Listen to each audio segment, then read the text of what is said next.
Today, we're diving into a really powerful and honestly pretty counterintuitive strategy for innovation.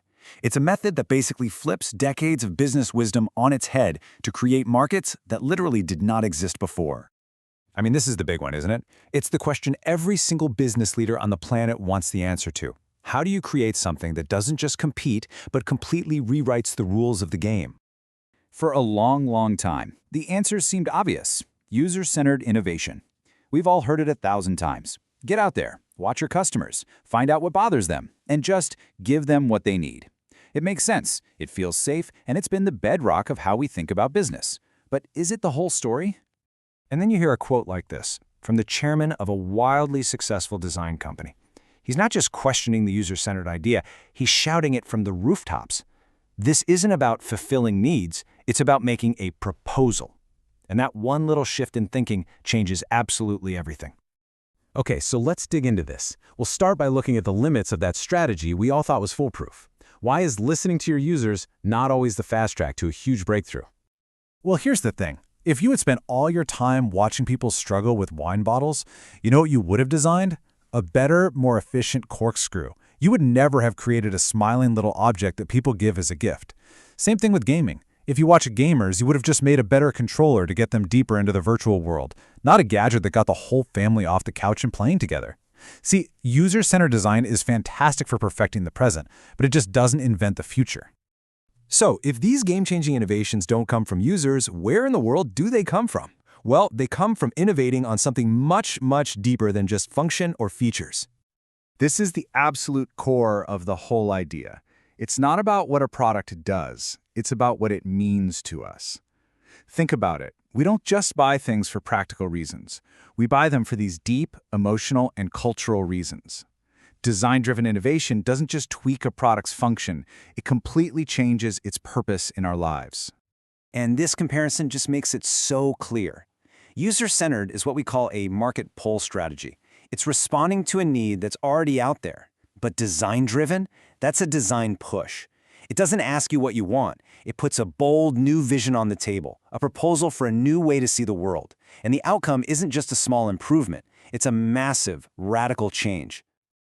And here's another legend, Alberto Alessi, saying the exact same thing.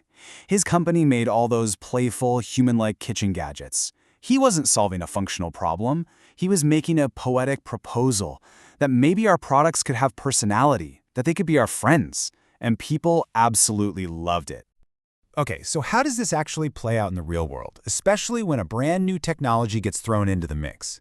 Because this is where the biggest opportunities are usually found and, also missed. I absolutely love this concept. A new technology comes along, and most companies just see it as a way to do the same old thing, maybe a little faster or better.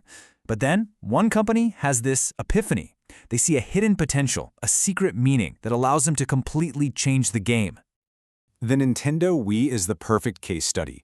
Sony and Microsoft got more powerful processors and thought, great, we can make more realistic graphics for our hardcore gamers. They were just using new tech to double down on an old idea. But Nintendo saw these new motion-sensing accelerometers and had a total epiphany. They realized this tech could change the entire meaning of a game console from a passive solo experience to active social fun for the whole family. And the result? Just look. It was an explosion.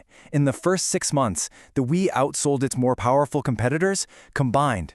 Nintendo didn't just win the console war, it created a whole new kind of player and completely redefined what gaming even meant. We see the exact same pattern with Swatch. When Quartz technology showed up, the established companies like Seiko and Casio just saw it as a way to make more accurate timekeeping instruments. That was the short-sighted view. Swatch had the epiphany, hey, this tech makes watches so cheap and simple we can change their meaning completely. They're not a lifelong tool anymore. They're a fun, disposable fashion accessory you can collect and match with your clothes. Now, this might all sound like the work of some lone genius having a flash of inspiration, but there's actually a real process behind these epiphanies. And it brings up a really important question. If you're not listening to users, who on earth are you supposed to listen to? This is the key question, right? And the answer is fascinating because it means you have to look way beyond your own industry and your own customers. You listen to interpreters. So instead of a lamp company asking, how do people use lamps? A company like Artemide starts asking, How can people feel better when they come home at night? All of a sudden, they're not just competing with other lamp makers. They're in a conversation with architects, with sociologists, with furniture designers, all these people who are exploring that same human experience. These interpreters become their R&D lab for new meanings. And this network is incredibly broad. We're talking artists, tech suppliers, sociologists, design schools, even cultural movements like slow food that are proposing new meanings for how we eat. By tuning into this huge ongoing conversation, companies can start to piece together a vision of the future that no single user could ever articulate on their own. Okay, so let's get to the payoff. This whole process, it's complicated, it feels risky, and it definitely goes against the grain. So why should any business leader bother with it? Well, it's because this is how you create true legends. I'm not just talking about successful products, but business classics. The kinds of products that define an era, build iconic brands, and stay profitable for an unbelievably long time. Just think about the original Fiat Panda. It was on the market for 23 years. 23! And for a lot of that time, its performance was actually worse than the industry average. But it just kept selling. Why? Because it radically changed the meaning of a city car. It wasn't just a cheap box. It was this clever, tough, versatile little companion for living. That idea was so powerful, it outlasted dozens of technically better cars. So the value here is just immense. You create products that are hard to imitate because the meaning is tied to your brand, not just a list of features. This builds incredible brand equity that has a halo effect on everything else you sell. Think about how the iPod made people want to buy Mac computers.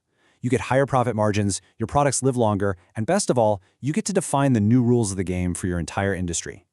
And that brings us to the final critical thought here. The user-centered approach asks, what do people want?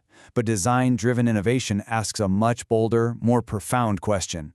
It asks you, the innovator, to look at the world, to listen to all those interpreters, and decide, what new meaning, what new vision, what powerful proposal are you going to make?